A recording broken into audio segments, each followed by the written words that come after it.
So this was this is an ongoing phase 1 study that we're running at Memorial Sloan Kettering Cancer Center in New York, as well as at Yale. And this is a study that enrolls patients with myelofibrosis that have been previously treated with ruxolitinib and have a suboptimal response to Rux monotherapy, which is defined as either persistent symptom burden or residual splenomegaly, despite at least 12 weeks of treatment with ruxolitinib. And the rationale for the addition of a CDK4/6 inhibitor, in our case abemaciclib, is that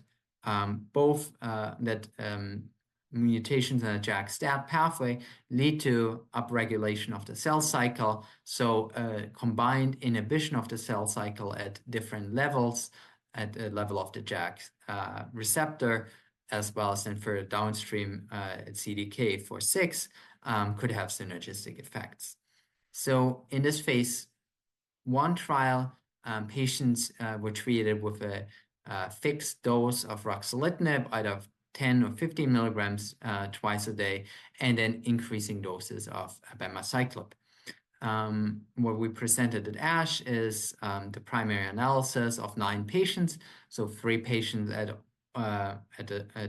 each dose level, and we did see, first of all, that this was a well-tolerated treatment. There were no dose-limiting toxicities or serious adverse events identified in any of the patients.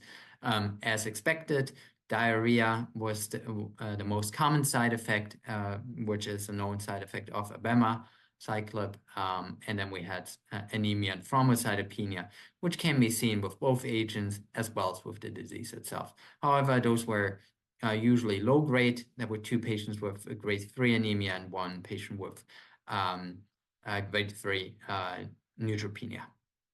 However, no patient discontinued treatment because of adverse events.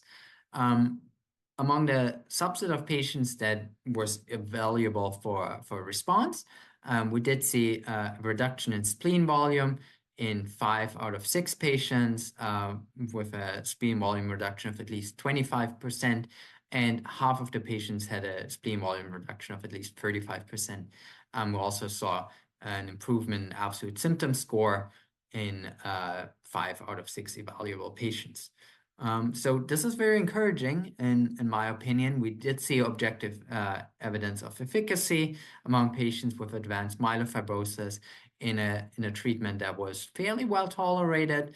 The study is ongoing. We're looking at other molecular response parameters, looking at changes in bone marrow pathology, and I'm very delighted that this combination is proceeding to a phase 2 trial to really study the efficacy more.